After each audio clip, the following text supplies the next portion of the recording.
नमस्कार। विभाग लाइव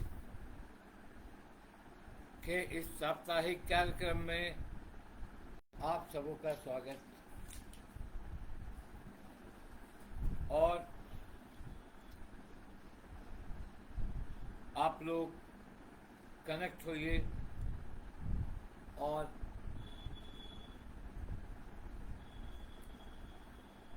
हम शुरू करेंगे। आज हम आपको बताएंगे कि विभाग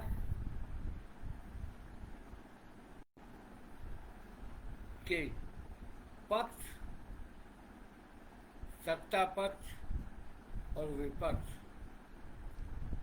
की जो भूमिका है देश के अंदर, वो जनता को या उनके वोटरों को कितना अमन चैन दे रही है। ये सिर्फ इन 5 वर्षों की बात, 8 वर्षों की बात नहीं, ये 2 दशक से 2008-9 से विपक्ष की जो भूमिका हुई रही है, वो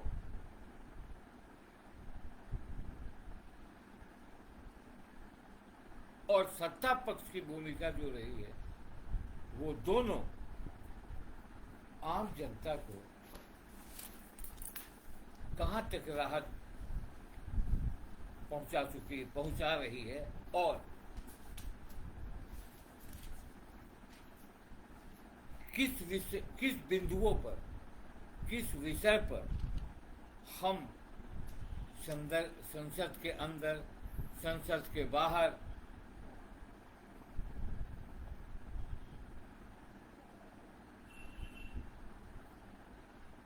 क्या कर रहे हैं। तो नमस्कार, मेरा नाम है दीपक कोसगवे। विभाग लाइव में फिर एक बार आपका स्वागत है और हम शुरू करते हैं और आप जुड़ें और सवाल भी कर सकते हैं। आप सवाल भी करें। आपको नहीं लगता कि देश में जो भूमिका जनप्रतिनिधियों की होनी चाहिए, वो भूमिका है? उस भूमिका में वो खरे उतर रहे हैं?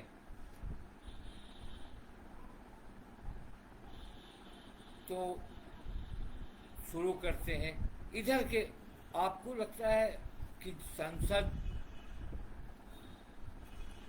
में जो प्रतिनिधि जाते हैं, जितने भी है, जैसे राज्यसभा और लोकसभा को मिलाकर 888 सांसद देश के अंदर हैं और सभी को चुनकर जनता इसलिए भेजती है कि उनकी बुनियादी जरूरतों को वो पूरा करे और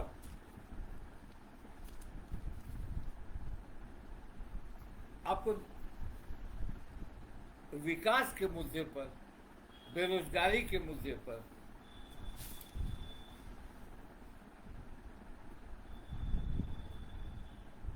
स्वास्थ्य के मुद्दे पर, बुनियादी सुविधाओं को लेकर वो सदन में चर्चा करें और अपने क्षेत्रों में विकास की गंगा बहाएं और आम जनता को उससे राहत मिले। तो दोस्तों, ऐसा हो नहीं रहा। आपको अगर इधर ही उठा लें, पहले पीछे की बात करें, वैसे जनप्रतिनिधि जो हैं वो जनता के सेवक हैं और जनता की भलाई करना, जनता को राहत पहुंचाना उनका पहला उद्देश्य है। मगर आजकल स्थितियां बदल गई। अब जो जनप्रतिनिधि हैं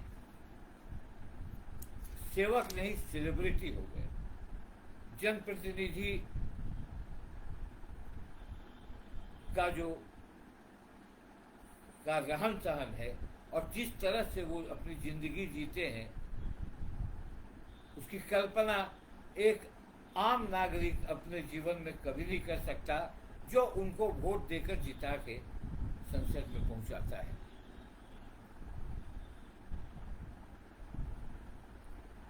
इनका, ये मैं नहीं कहता हूं सभी का, कुछ लोग ऐसे हैं जो जनता के विकास की बात करते हैं और करते हैं, मगर उसकी संख्या बड़ी नगण्य है। भारतीय लोकतंत्र में पक्ष और विपक्ष के बीच बिना मतलब की बातों को लेकर आमना सामना होता है। आज इन्हीं मुद्दों पर हम बात कर रहे हैं आपसे। एमपी, एमएलए, एमएलसी सिर्फ अपनी सुविधा की सोचते हैं। बहस क्या होता? वैसे फिलहाल संसद भवन को लेकर देश में बवाल मचा हुआ है और लगभग 19 विपक्षी पार्टियां जो विपक्ष में है वो इस समारोह का उन्होंने बहिष्कार किया है और सत्ता पक्ष के साथ कुछ दल जुड़े हैं जो 15 दल हैं जो इस समारोह में शिरकत कर रहे हैं। मसला संसद भवन के इस समारोह में राष्ट्रपति उपराष्ट्रपति को न्योता नहीं देने का है। इसको लेकर आपने देखा लगातार बहस छिड़ रही है। क्या है संसद भवन, या आप लोगों ने बखूबी देखा होगा टीवी पर, मगर मैं आपको जो बताऊंगा उससे ज़्यादा आपने देखा होगा टीवी पर। तब भी मैं कोशिश करूंगा कि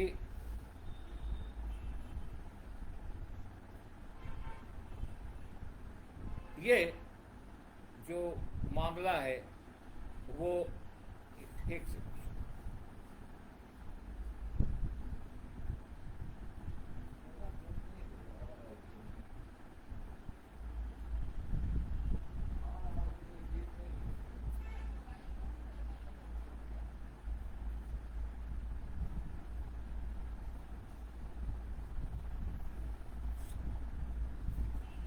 तो उस पर अब आगे करता हूँ चर्चा। मगर 144 करोड़ जनसंख्या कहकर नेता उसे हथियार मानते हैं कि हम 140 करोड़ आबादी को हमारी सरकार लीड करती है, हमारी सरकार 140 करोड़ की सरकार है।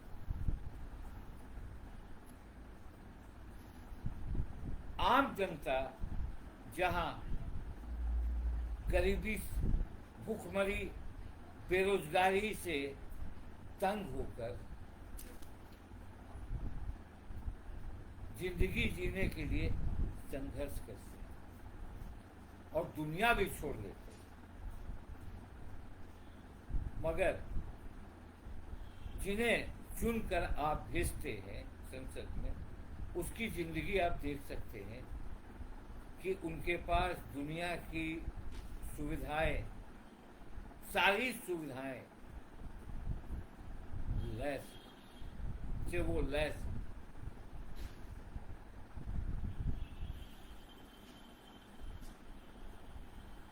अब कहाँ है? भारतीय राजनीति में पक्ष विपक्ष दोनों की अपनी अपनी भूमिका होती है। आपको याद होगा विपक्ष कहा जाता है कि विपक्ष इन 2 दशकों की बात कर रहा हूँ, 2005 से 2004 और 2010 तक जी भी बहुत विपक्ष की जो भूमिका थी वो आपने देखी होगी, और सरकार के हर एक योजनाओं का विरोध, ये उनका धर्म था। और आज भी आप देख रहे हैं कि विपक्ष की भूमिका क्या है और सरकार की भूमिका क्या है। तो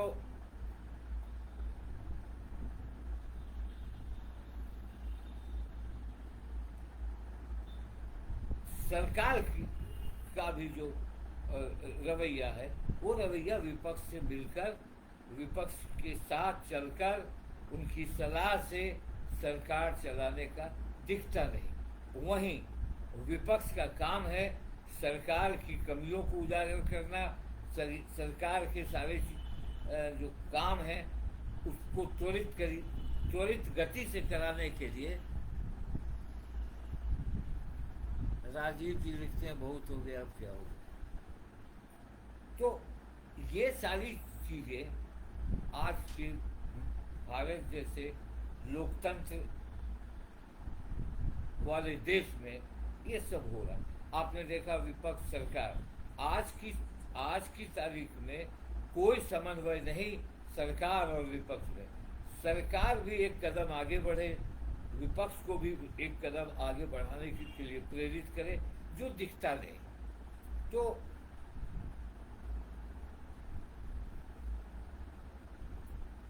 देखिए, जिस तरह की बातें पार्लियामेंट में होती है, विधानसभाओं में होती है, जिस तरह का आरोप प्रत्यारोप होता है, नॉन इशू जिसे जनता से कोई लेना देना नहीं, उस पर लगातार बहस होती है, लगातार संसद ठप होता है।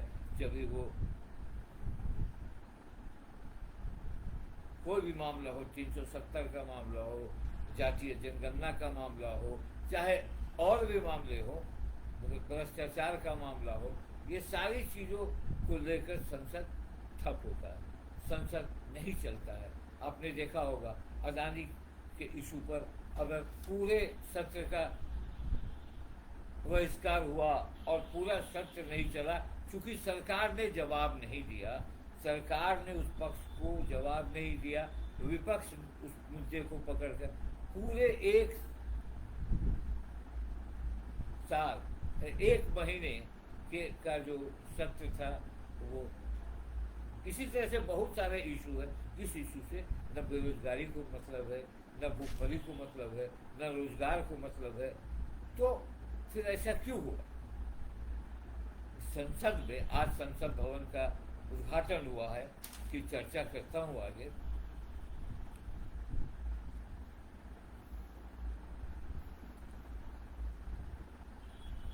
देखिए,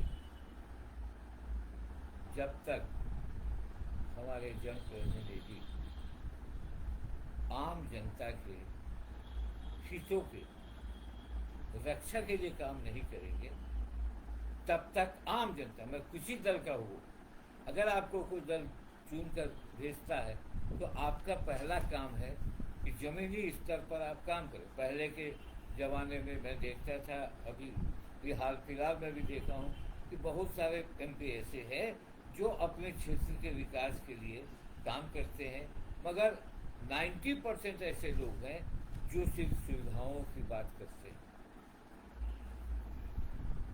उनके पास बड़े बड़े बंगले,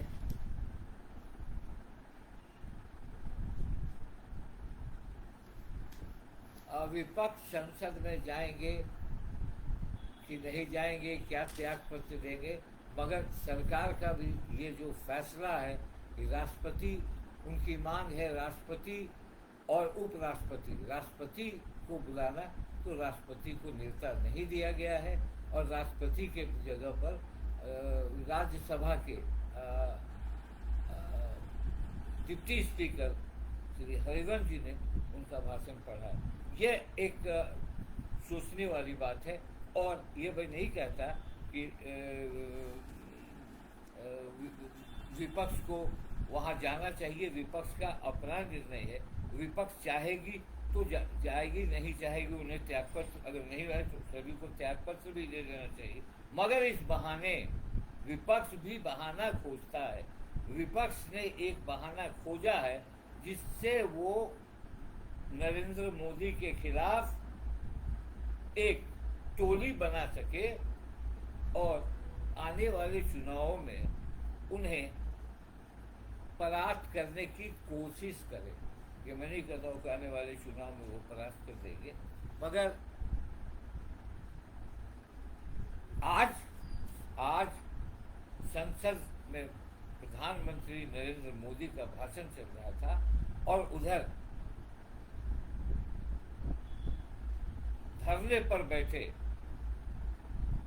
हमारे देश के वो पहलवान, महिला पहलवान, जिन्होंने ओलंपिक्स में, कॉमनवेल्थ में भारत का झंडा ऊपर किया था और गोल्ड मेडल, सिल्वर मेडल जीत कर देश के लिए लाया था, उन्हें पुलिस खदेड़ कर उन्हें गिरफ्तार कर रही थी और संसद में भाषण चल रहा था। तो कहीं ना कहीं एक तरफा बात नहीं होनी चाहिए।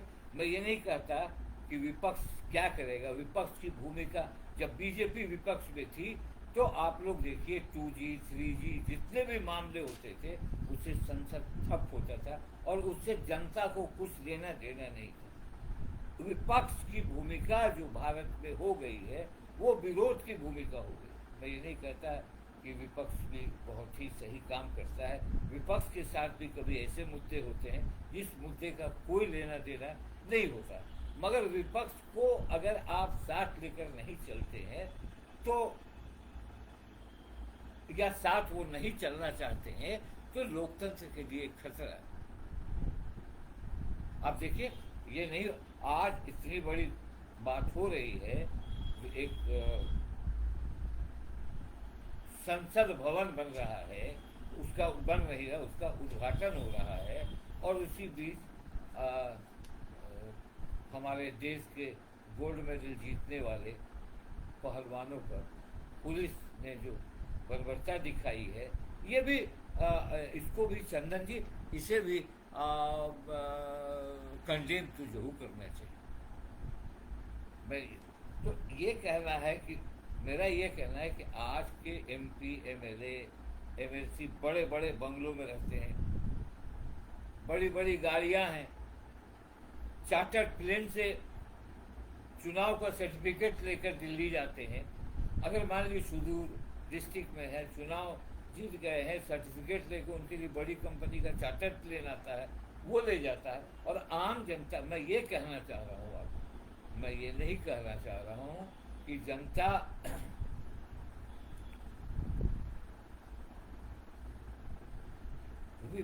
विपक्ष और पक्ष दोनों के जो MP, दोनों की जो असलियत है वो असलियत आपसे भी छुपी नहीं है, आप लोगों से भी छुपी नहीं है। आगे मैं बताऊंगा, फिर आप भी लगे। आज जो संसद भवन बना है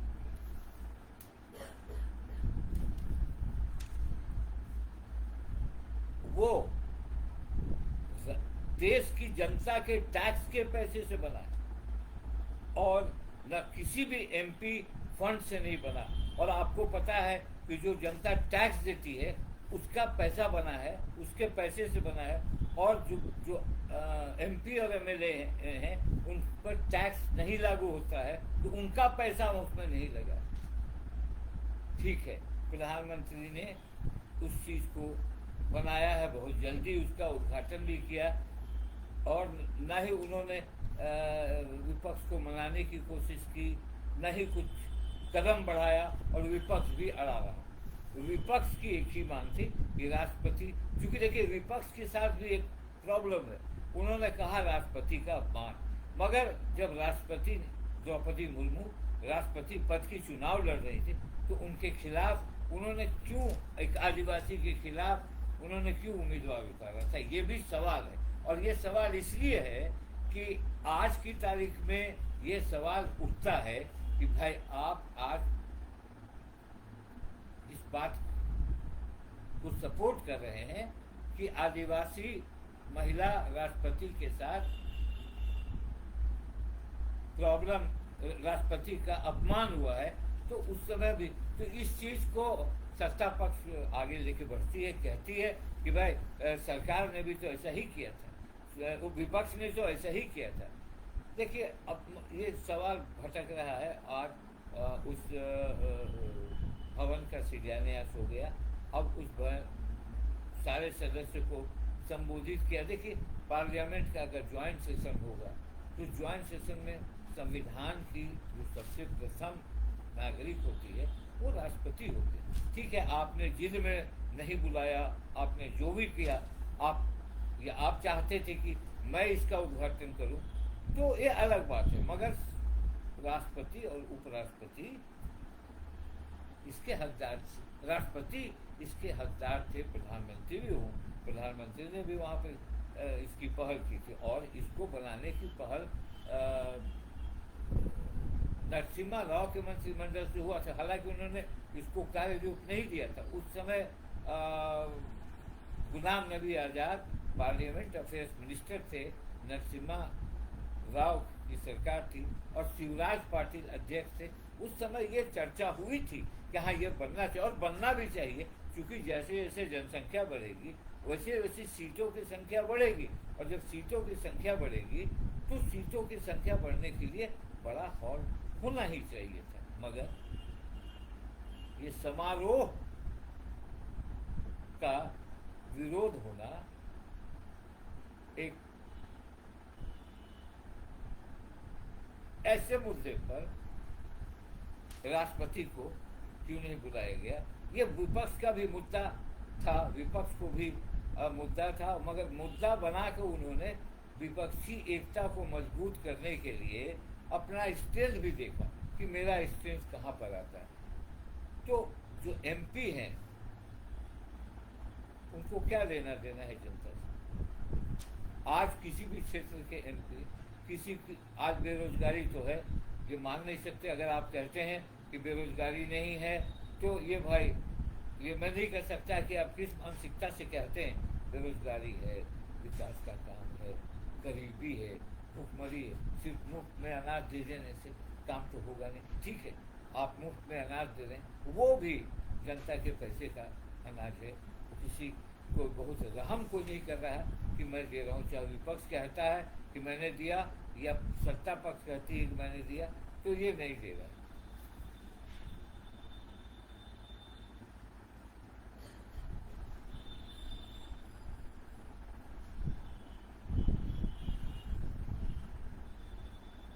तो संसद और विधायक क्या करते हैं? जो संसद विधायक ये करते हैं, एक संसद की सैलरी, अब सुन लीजिएगा बहुत ध्यान से, और आप कहाँ पर खड़े हैं और हम कहाँ पर खड़े हैं और हमारे देश की जनता कहाँ पर खड़ी है।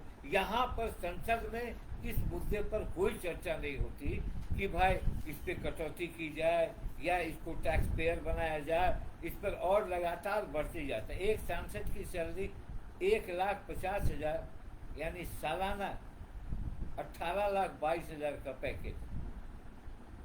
अगर इसमें तरह तरह के भत्ते जोड़ें तो यह राशि कितनी होती है? 2,91,900 रुपये एक संसद को मिलता है। एक महीने में उसके भत्ता और ये सबको जोड़ते हुए ये मिलता है, यानी एक संसद को कुल 35 लाख का पैकेज मिलता है। आप IAS करते हैं, मेहनत करते हैं, आप इंजीनियरिंग करते हैं, मेहनत करते हैं, आप कोई भी सेवा में जाते हैं, मेहनत करते हैं, 0.2% ऐसे लोगों को ये पैकेज नसीब होता है। मगर इस पैकेज को पाने के लिए जिंदगी गुजार देनी पड़ती है, और जनता जो उन्हें नौकरी देती है, जो उन्हें जिताती है, वो 35 लाख रुपये सालाना पैकेज पाता है। क्वालिफिकेशन का कोई मापदंड नहीं कि इसने पाने के लिए ये क्वालिफिकेशन से कुछ नहीं, इस पर उन्हें टैक्स नहीं देना पड़ता है। हमारे देश में सालाना प्रति व्यक्ति आय क्या है? पर कैपिटा इनकम करीब 1 लाख है। एक भारतीय औसतन हर साल 1 लाख कमाता है। 1 लाख हर साल, जो वोट दे के आपको संसद में भेजता है वो अमूमन एक साल में 1 लाख रुपया नहीं, समझिए कि 10,000, 8,000, 10,000 महीना कैसे कोई कमाता है। सांसद को हर माह, आप सुनिए, 50,000 संसदीय क्षेत्र भत्ता मिलता है हर साल, हर महीने, सॉरी हर माह 50,000 मिलता है। डायरेक्ट एरिया जो भत्ता होता है 3,80,000, 80,000 हवाई सफर भत्ता, 4,80,000 रेल सफर, ये जो कूपन मिलता है उनको, एक अटेंडेंट के साथ मिलता है। 5,000 रुपया उनको मिलता है पानी भत्ता, 4,000 रुपया मिलता है बिजली भत्ता, तथा 4 लाख रुपए जैसे और अन्य भत्ते होते हैं। अब समझिए कि टैक्स नहीं लगता है। अब आप बताइए कि आज जो संसद बन रहा है तो उसमें तो आम जनता का टैक्स है ना, जो टैक्स भरते हैं उनका टैक्स है। और सुविधाएं, उनके परिवार को क्या सुविधाएं मिलती हैं, इसमें पत्नी या पार्टनर के लिए 34 फ्री हवाई सफर, अनलिमिटेड फ्री ट्रेन सफर, सांसद सत्र के दौरान घर से दिल्ली तक सालाना 8 हवाई यात्रा, 50,000 यूनिट बिजली फ्री। और जब बिजली फ्री देते कोई सरकार देती है तो यही सांसद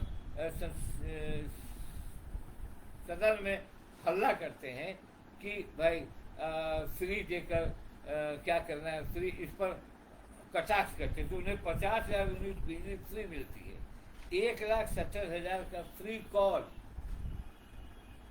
40 लाख लीटर पानी फ्री, सरकारी बंगला जिसमें सभी रूमों में फर्नीचर और हर एक रूम में एसी और अन्य सुविधाएं। ये है हमारे जनप्रतिनिधि जिन्हें हम जिताकर हमारी जनता भेजती है। और जनता रात में 2 रोटी, बहुत सारे लोग 2 रोटी खा सकती हैं कि नहीं, उनके घर बिजली है कि नहीं, उनके पास पैसा है कि नहीं, उनकी बेटी की शादी हो कैसे होगी। ठीक है, आप वृद्धा पेंशन देते हैं और भी जो सुविधाएं देते हैं उसको मैं नहीं कहता, मगर कई 100 गुने ज़्यादा पैसे आप उनके वोट को लेकर जीवन यापन करते हैं, आपकी उसका पूरा परिवार सुरक्षित हो जाता और वहीं वोट देने वाले असुरक्षित होते हैं। तो आप सिर्फ संसद में सारे, मैं जनप्रतिनिधियों की बात कर रहा हूँ, नहीं, मैं सिर्फ इस पर कोई बहस नहीं, इस पर कोई बिल नहीं आता कि भाई सैलरी कट करना चाहिए या टैक्स पेयर होना चाहिए, बिजली इतना ही फ्री होना चाहिए, क्यों फ्री होना चाहिए जब उन्हें पर्याप्त पैसा मिल रहा है, बिजली और पानी क्यों फ्री होना चाहिए। तो ये सारी चीज़ों को आप, ये संसद में नहीं आता है। संसद में इसी तरह की बातें आती हैं कि घोटाला, ठीक है, वो पक्ष विपक्ष दोनों को मैं कह रहा हूँ, और संसद में कोई ऐसी घटना नहीं होती जिसको लेकर हम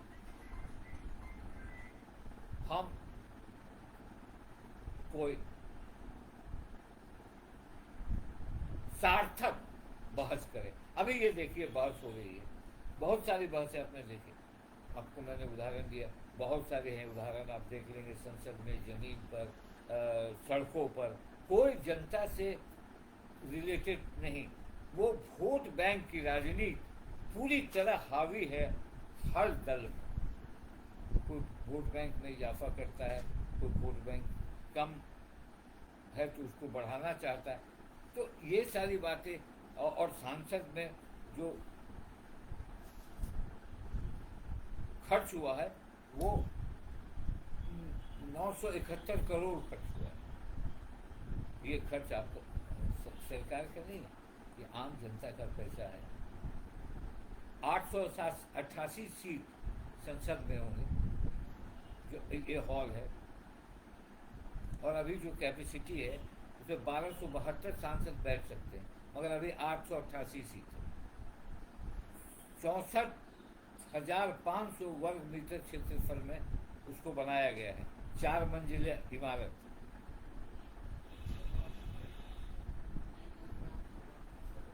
इसको वर्तमान लोकसभा अध्यक्ष ने प्रधानमंत्री को पत्र लिखकर इसके विस्तारीकरण और नए संसद भवन के बनाने की बाबत एक पत्र लिखा था 2 अगस्त 2019 को वर्तमान लिखा था, और उनसे लिख के जो प्रस्ताव दिया था 10 दिसंबर 2020 को प्रधानमंत्री ने इसका शिलान्यास किया था।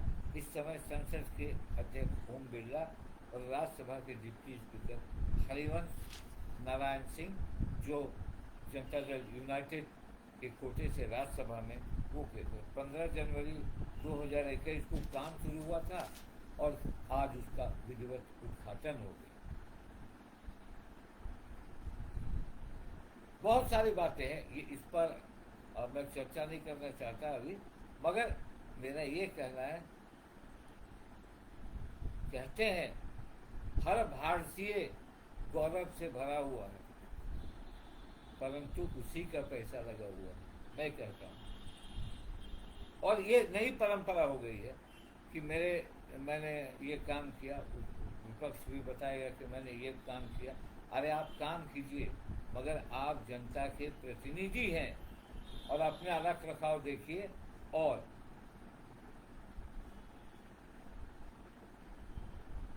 एक आम जनता की हालत देखिए। तो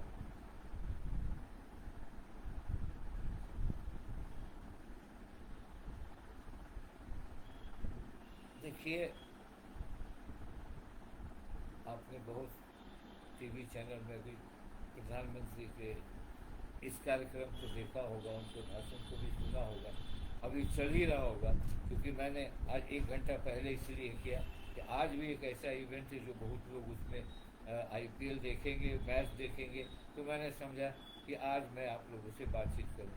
तो मैं ये कहना चाहता हूं कि आम जनता कब तक ठगी रहेगी, और क्या सरकार जिस तेजी से संसद भवन का निर्माण किया, क्या उसी तेजी से कोई अध्यादेश या कोई ऐसा बिल लाना चाहेगी जिससे इन सांसदों का जो सुविधाएं हैं, जो बहुत सारी ऐसी सुविधाएं हैं जो सुविधाएं नहीं मिलनी चाहिए, क्या उस पर उनको पेंशन जीवन भर मिलेगा? अगर वो चारों सदन के सदस्य रहें तो चारों सदन से उन्हें पेंशन मिलेगा। और एक आदमी 58 साल काम करके 60 साल काम करने के बाद पेंशन का हकदार होता है, और वो भी उसे पेंशन लेने में उसकी एड़ी चोटी एक करनी पड़ती है। तो ये जो सांसदों को एक एम्प्लॉयमेंट भी मानते हैं, अब वो जनप्रतिनिधि नहीं मानते। आप किसी भी सांसद के घर चले जाइए, जिसके पास कभी गाड़ी नहीं थी उसके घर पे 5-5 गाड़ियाँ हैं, बड़ी बड़ी गाड़ियाँ हैं, उनके बाल बच्चे बड़े बड़े स्कूलों में पढ़ते हैं। तो कब हमारी जनता, आपको मैंने सैलरी स्ट्रक्चर भी बताया, हो सकता है कि थोड़ी बहुत भूल चूक हो उसमें, मगर 99% सही बात मैंने आपको बताई। हल्ला, अब चुनाव आया है, अब देखिएगा क्या होगा। इस मुद्दे पर विपक्ष धरना देगा, विपक्ष मीटिंग करेगा, सरकार विपक्ष पर हमला करेगी, ये सारा समय बीत जाएगा। और जिनको नौकरी चाहिए, जिनको स्वास्थ्य की सुविधा चाहिए, जिनको और बेसिक एम्यूनिटीज़ की ज़रूरत है, वो मुंह देखते रहेंगे। और ये अपनी कुर्सी बचाने और सत्ता पक्ष अपनी कुर्सी बचाने और दूसरा कुर्सी पाने के लिए चुनाव का मूड पूरे देश में फैलाएगी। क्योंकि अभी चुनाव में कम से कम 250 या 60 दिन बाकी है। अब लगातार उस पर बात होगी। नौकरी कहाँ जाएगी। ठीक है, आईएएस का परीक्षा फल घोषित हुआ, उसको लेकर आप बहुत खुश हैं। तो आईएएस के परीक्षा फल से देश की बेरोजगारी थोड़ी जाएगी।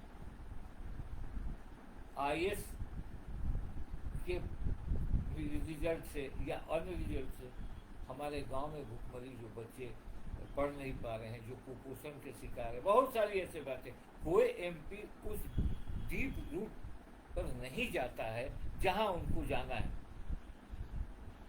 जनता कहती है, अगर कोई जनता से पूछता है कि आपको, हम ही लोगों ने पूछा है, तो जनता से पूछता है कि हमने पूछा है एक व्यक्ति से कि भाई जो आपके प्रतिनिधि हैं, आपके बाल बच्चों को जो बेरोजगार है नौकरी वोकरी देते हैं, तो वो साफ कहता है कि वो क्या हमें नौकरी देंगे, नौकरी तो हम लोगों ने दिया है उसको, जिससे उसकी पीढ़ी ठीक हो गई।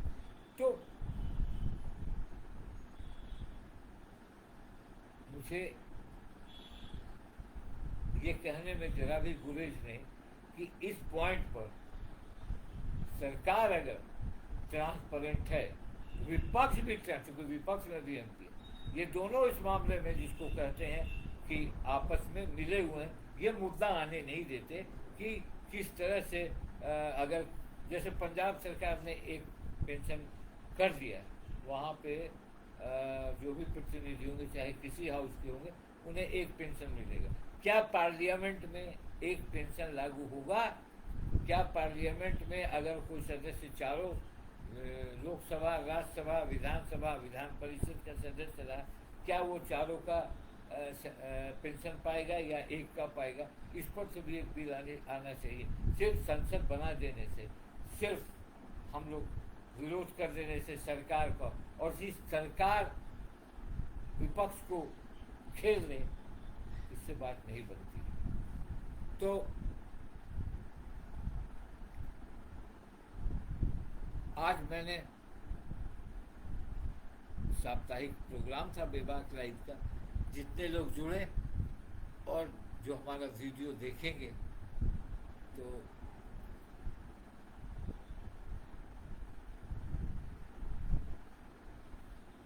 ज़रूर देखें, कमेंट करें, और हम इसी तरह फिर आएंगे और नए विषयों पर बात करेंगे।